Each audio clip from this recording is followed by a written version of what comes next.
Hello friends, welcome to our channel Sanam Raima creativity. তো এটা হচ্ছে কালী পূজার ব্লগ।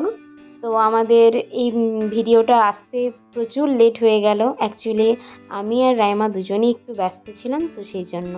তো আজ হচ্ছে কালী পুজো আর আমরা এসেছি খাতড়া পুজো দেখতে। তো দেখো, এটা হচ্ছে বাস স্ট্যান্ডের প্যান্ডেল। এটাও খুব সুন্দর লাগছে দেখতে। আর হ্যাঁ, তোমাদের কালী পুজো কেমন কাটলো তোমরা কিন্তু অবশ্যই জানাবে। আর তোমরা এসেছিলে তো খাতড়া পুজো দেখতে? খাতড়াতে কিন্তু বেশ ভালো ভালো প্যান্ডেল করেছিল। আমরা এখন দেখছি আমাদের ভীষণ সুন্দর লাগছে। তোমরা যারা যারা যাওনি ঠাকুর দেখতে তারা দেখে নাও। তো এবারে তোমরা এই প্যান্ডেলটা দেখো, যারা আর কি একটু নেচার বার্ড এগুলো ভালোবাসো তাদের এই প্যান্ডেলটা বিশেষ করে খুব সুন্দর লাগবে। পুরো অ্যাম্বিয়েন্সটা দারুণ করে করেছে। তো এবারে আমরা এই জায়গাটা চারদিকটা ঘুরে ঘুরে দেখছিলাম, তো খুব ভালো লাগছিল। এখানে আমরা যে দিনের বেলায় এসেছি সেটাই মনে হচ্ছিল না, কারণ এই জায়গাটা এত সুন্দর লাইটিং দিয়ে সাজানো ছিল। তো এবারে দেখো আরেকটা প্যান্ডেল, তারপরে চলে গিয়েছিলাম আমরা একটা মন্দিরের পুজো দেখতে। তো এই দেখো, এই প্যান্ডেলটা তো ভীষণই সুন্দর লেগেছে।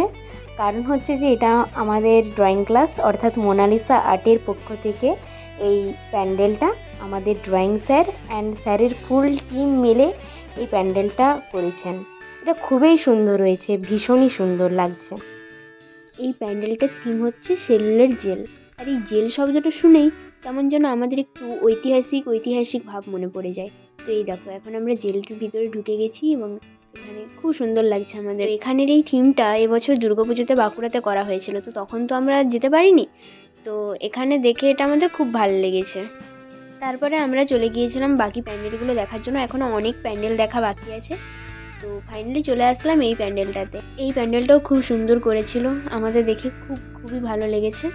তারপরে চলে আসলাম আমরা একটা মন্দিরে, যেখানে মা কালীটাকে দেখো কি ভয়ঙ্কর লাগছে। আমাদের তো খুবই ভয় লেগে গিয়েছিল। তারপরে আরও ঠাকুর দেখে চলে এলাম আমরা মেলাতে। আর তোমরা কি ভাবছো মেলায় গেছি আর শপিং করলাম না? না না, শপিং করবো না মেলায় যাব, এটা হতে পারে? শপিং করেছি। এবার দেখো এই মেলার এখানে কি সুন্দর আরেকটা প্যান্ডেল হয়েছে। আর তোমরা কি ভাবছো খাওয়া দাওয়া না করে বাড়ি ফিরে যাচ্ছি? না না, একদমই না। আজ হচ্ছে যে রাইমার বাড়িতে আমার আর বোনের নিমন্ত্রণ। তো চলো। তো বন্ধুরা, এবার চলো রাত্রেবেলায় প্যান্ডেলগুলো আরেকবার ঘুরে নেওয়া যাক। মা তোর চরণ ধরে থাকতে দিস রে জনম ভরে আমার মাগো, তোরে পাগল ছেলে রইবে রে রোজ তোরা চুলের ছায়ায়। তুই নাকি মাসার বোঝনি, তোর কাছে নয় কিছুই কঠিন। তোর ওই দুটি চরণ তলে থাকবো আজীবন, মা তোর চরণ। আর দেখো রাইমা সন্ধেবেলাতে চারদিকটা কি সুন্দরভাবে সাজিয়েছে। আর তোমাদের সবার সাথে একজনকার সাথে পরিচয় করাবো, দেখবে? এই দেখো আমাদের ছোট্ট আদরের গোপাল সোনা, ওর নাম সানন্দ। দেখো তো তোমরা। তো এইবারে আমরা সবাই মিলে বেরিয়ে পড়েছি বাজি পড়ানোর জন্য। তো এই দেখো আমরা এখানে বিভিন্ন ধরনের বাজি, চরকি, তুবড়ি এগুলো পোড়াচ্ছি। তো খাতড়ায় তো ঠাকুর দেখলে তোমরা, এবার চলো আমাদের গ্রামের ঠাকুরগুলো তোমাদেরকে দেখাই। এই মন্দিরটা একেবারেই আমাদের বাড়ির কাছে। তো এই দেখো, এবার আমরা গিয়েছিলাম কলোনিতে মাকে দেখার জন্য।